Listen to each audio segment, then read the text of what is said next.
हुआ है हाथ में। आपने हाथ पे टैटू बनवाया हुआ है, उस पे क्या लिखा हुआ है? मेरे हस्बैंड का नाम है।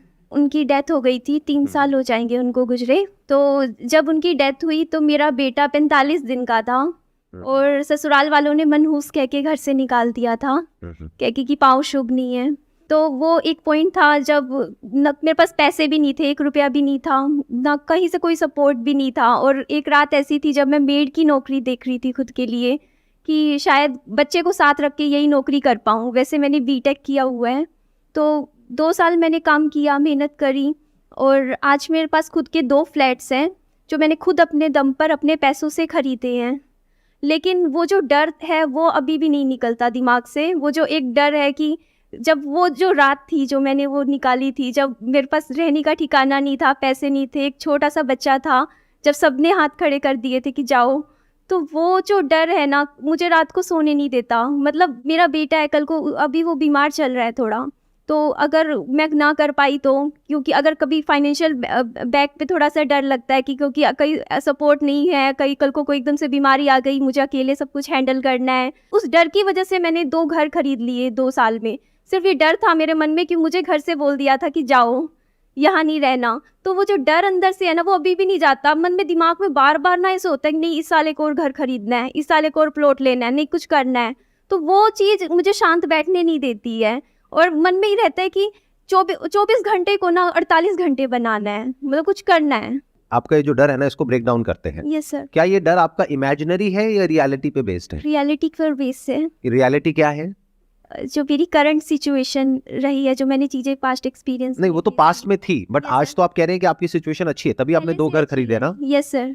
आप अभी भी अकेले ही अपने बच्चे का टेक केयर कर रहे हैं? Yes sir. You are independently handling everything? Yes sir. तो देखो, डर 2 तरीके का होता है, एक होता है इमेजिनरी, एक होता है रियलिटी पे बेस्ड।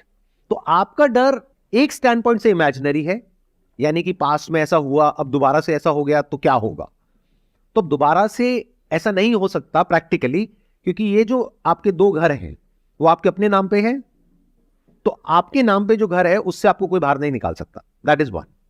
अब आपके अंदर ये डर आ रहा है कि अगर कल को मेरे बेटे को कोई हेल्थ से रिलेटेड इशू हो गया, जो आप कह रहे हैं कि अभी थोड़ा बहुत हेल्थ में प्रॉब्लम चल भी रही है, तो आपको क्या करना है कि अपने बेटे की और अपनी जितनी जल्दी हो सके उतनी जल्दी हेल्थ इंश्योरेंस करानी है।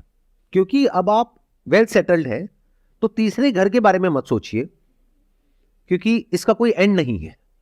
आप कहोगे अब मैं 3 घर ले लूं, 4 घर ले लूं, 5 घर ले लूं, प्लस आपके अंदर से आ रहा है कि अब मुझे कुछ करना है, अपने दम पर कुछ बड़ा क्रिएट करना है, पूरी दुनिया को दिखाना है। कहीं ना कहीं बैक ऑफ द माइंड ये चल रहा है कि जिन लोगों ने मेरे साथ में ऐसा कुछ किया, अब मैं उनको दिखाती हूं कि मैं क्या हूं। राइट? तो अगर मैं आपकी जगह होऊंगा, मैं क्या करूंगा, सबसे पहले तो अपनी और अपने बेटे की हेल्थ इंश्योरेंस कराऊंगा, अच्छे अमाउंट की, छोटे मोटे अमाउंट की नहीं, ताकि ये डर जड़ से खत्म हो जाए। डर क्या है कि आज मान लो आपके 2 घर हैं, वो भी आई एम अज्यूमिंग कि हो सकता है आपने शायद लोन पे भी लिया हो। ये आपका जो फियर है ये कोई इमेजिनरी नहीं है, ये रियल है। ऐसा हो भी सकता है कि भगवान ना करे कोई ऐसी बीमारी हो जाए जिसकी वजह से वो घर सेल करने पड़ जाए। तो अब इस डर को खत्म करने का क्या तरीका है? अपनी एक हेल्थ इंश्योरेंस कराओ, जिसके लिए बहुत ही नॉमिनल आपको प्रीमियम देना है। तीसरा घर खरीदोगे, अननेसेसरी अपने ऊपर ईएमआई का बर्डन बढ़ाओगे और उसका कोई यूज भी नहीं है, वहां पे आपको रहना भी नहीं है। That is one. सेकेंड, कि आपके अंदर से आ रहा है कि मुझे कुछ करना है, मुझे दुनिया को दिखाना है, तो आप ऑलरेडी बहुत कुछ कर चुके हो, क्योंकि आप बता रहे हो कि एक ऐसी स्टेज थी आपकी लाइफ में जब आपने बीटेक किया था और आप मेड की नौकरी करने के बारे में सोच रहे थे। आज आपने अपने पैसों से अपने बेस पर 2 घर खरीद लिए हैं। तो क्या ये छोटी चीज है? ये बहुत बड़ी बात है।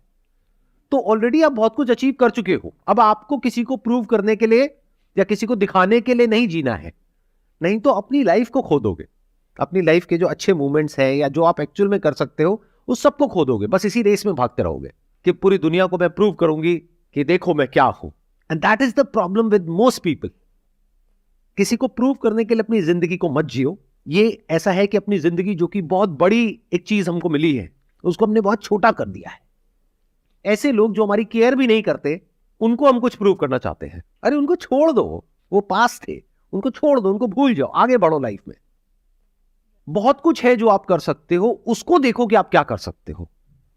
Not for money, not for third house, but for creating a better world for you and for your son, तो हो सकता है आपकी जो पूरी की पूरी अप्रोच है वो ही बदल जाएगी, तब आपके सोचने का तरीका बिल्कुल बदल जाएगा। I hope that answers your question.